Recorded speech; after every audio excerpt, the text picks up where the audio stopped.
하나님을 믿는 사람과 하나님을 믿지 않는 사람은 여러 면에서 차이가 드러납니다. 그런데 그 가장 결정적인 차이는 어디에 있느냐? 저는 부활과 영생에 있다, 이렇게 믿습니다. 하나님을 믿는 사람은 이 세상이 전부가 아니라 부활과 영생이 있음을 믿지요. 그래서 이 세상에서도 물론 최선을 다하여 살아가지만은 이 세상에 연연해 하면서 살지는 않습니다.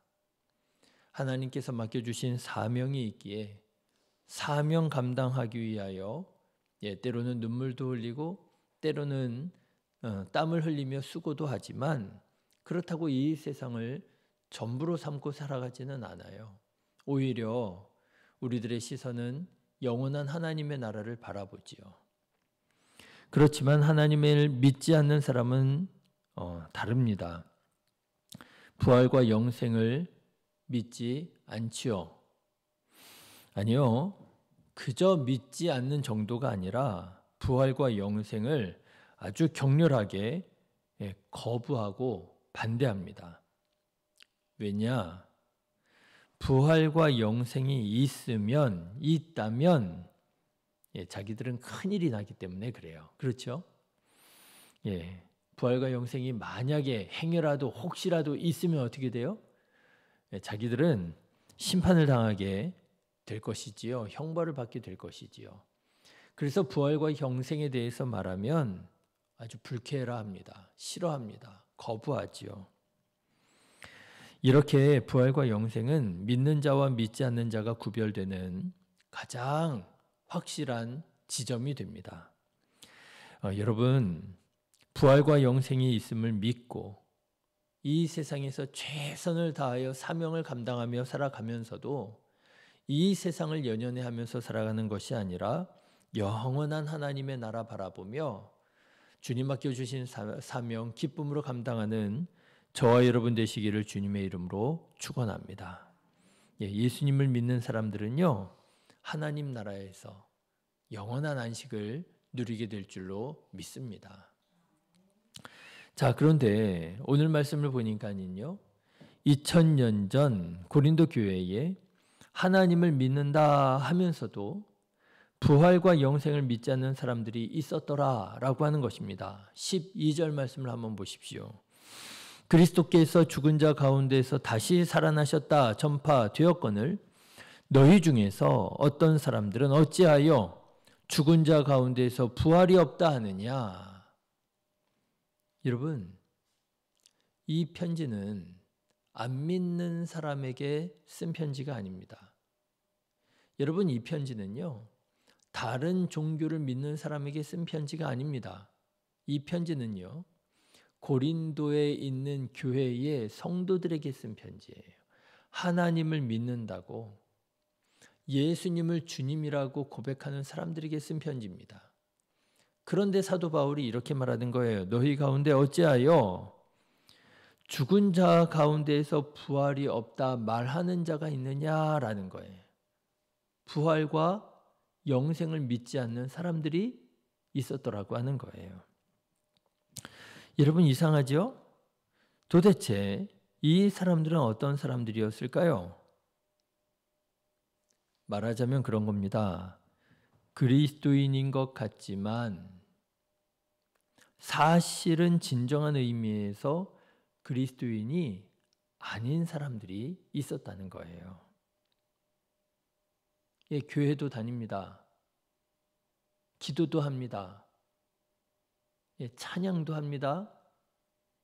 그런데 사실은 그리스도인이 아니에요. 예수님께서 부활하셨다는 사실을 믿지 않습니다. 예수님께서 부활하셨음을 믿지 않으니 나도 부활할 것이라고 하는 사실을 믿을 수가 없지요. 교회를 다니지만 그리스도인이라고 하지만 사실은 그리스도인이 아닌 사람들이 있었더라고 하는 거예요. 왜 이 사람들은 교회를 다니면서도 부활을 믿지 못하고 영생을 믿지 못하고 그렇게 그리스도인인 척 신앙생활을 하며 지냈느냐? 왜냐하면은요, 이 사람들은 하나님의 말씀보다 자기들이 배워왔던 것, 그리고 그렇다고 알고 있었던 것을 더 신뢰하며 살았기 때문에 그런 거예요. 당시 사람들은 전통적으로 헬라의 문화와 철학을 교육받으며 살아왔습니다.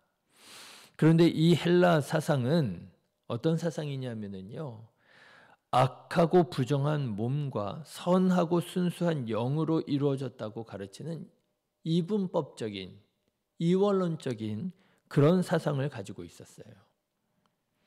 그래서 이런 헬라 전통의 사상에 빠진 사람들은 영혼은 선하다고 믿어요. 그렇지만 몸은 악하다고 생각했기 때문에 부활,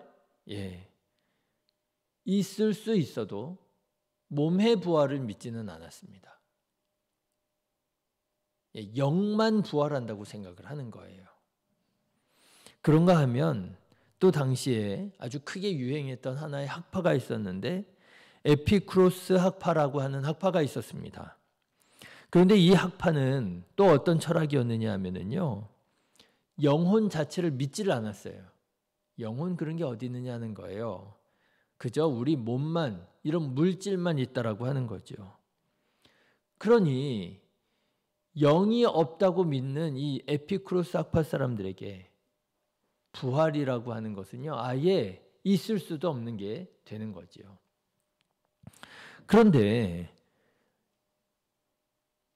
고린도 교회에 다니는 사람들 중에 이런 전통적으로 배워왔던 헬라 사상과 헬라 문화의 그런 사상, 그런 생각에 빠져서 하나님의 말씀을 배우는데도 불구하고 하나님의 말씀을 믿지 못하고, 에이 그런 게 어디 있어, 부활이 어디 있어, 부활 그런 거 없어, 영이 어디 있어, 영 그런 거 없어, 전통적인 사상, 전통적인 문화에서 벗어나지 못하는 그리스도인들이 있었더라라고 하는 거예요.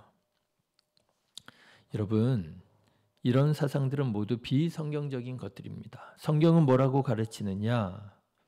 영의 존재가 있음을 가르치고 또한 몸의 부활을 가르칩니다. 성경은 영의 부활뿐만 아니라 몸의 부활도 가르쳐요. 여러분 기억하시죠? 부활하신 예수님께서 제자들에게 나타나셨을 때 뭐라고 하십니까? 왜 이렇게 믿음이 없느냐 말씀하시면서 내 손의 못자국과 내 옆구리의 창자국을 보라고 하시잖아요. 만져보라고 말씀하시잖아요. 그저 영이 아닙니다. 몸에 부활이 있어요. 그 부활하신 예수님께서 제자들에게 말씀하시잖아요. 얘들아, 뭐 먹을 것이 없느냐? 그리고 예수님께서 제자들과 함께 식사를 드시잖아요. 여러분, 성경은요, 영의 부활뿐만 아니라 몸의 부활도 가르치고 있습니다. 그래서 여러분 오늘 말씀도 보십시오. 바울은 부활을 믿을 뿐만 아니라 부활을 그리스도인의 신앙의 핵심이라고 가르칩니다. 여러분 13절, 14절 말씀 한번 보실까요? 13절, 14절 같이 읽겠습니다. 만일 죽은 자의 부활이 없으면 그리스도도 다시 살아나지 못하셨으리라. 그리스도께서 만일 다시 살아나지 못하셨으면 우리가 전파하는 것도 헛것이요 또 너희 믿음도 헛것이라. 부활이 뭐라는 거예요? 우리 신앙의 핵심이라고 하는 거예요. 그리고 몸의 부활도 가르치죠. 여러분 37절 38절 말씀 보실까요?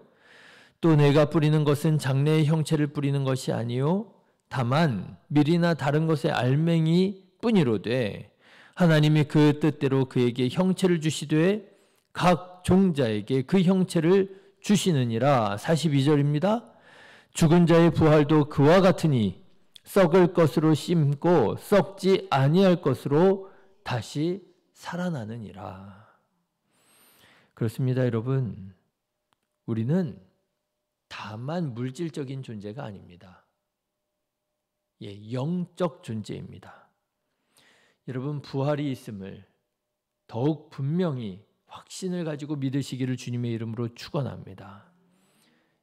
영의 부활만 있는 것이 아닙니다. 몸의 부활도 있습니다. 우리는 그 몸을 다 이해할 수는 없겠지만은 그러나 영만의 부활이 아니에요. 몸의 부활도 있습니다. 이 믿음도 분명하시기를 주님의 이름으로 축원합니다. 그런데 여러분, 저는 오늘 말씀을 준비하면서 2000년 전 고린도 교회뿐만 아니라 오늘날에도 부활을 믿지 않은 그리스도인들도 있고, 오늘날에도 영의 부활만 믿고 몸의 부활을 믿지 않은 그리스도인들이 있겠구나 묵상하게 되었습니다. 오늘날에도 2000년 전 고린도 교회 성도들이 빠졌었던 헬라 철학, 헬라 문화와 같은 어쩌면 그것보다 더 강한 사상들이 있더라고요. 그렇지 않습니까? 오늘날의 과학이라고 하는 것은요, 이제는 우리들의 신앙을 더욱더 웃도는, 신앙보다 과학을 더 신뢰하는 사람들이 많더라고요. 그래서 그들은 하나님의 말씀보다도 과학책을 더 신뢰하고요. 그래서 그들은 종교를 미신이라고 생각하더라는 것이죠. 그런 의미에서 보면 여러분, 사실은 그리스도인이 아닌 것이죠. 그리스도인이라기보다는 그저 교회를 다니는 교인일 뿐이더라고 하는 것입니다. 여러분, 오늘 우리는 어떻습니까? 여러분은 하나님의 말씀을 신뢰하는 그리스도인입니까? 아니면 세상의 철학과 학문과 과학을 더 신뢰하는 그저 교회만 다니는 교인입니까? 바라기는 우리 성도님들이 하나님의 말씀을 더욱 신뢰하는 신실한 그리스도인들 되시기를 주님의 이름으로 축원합니다. 기도하겠습니다.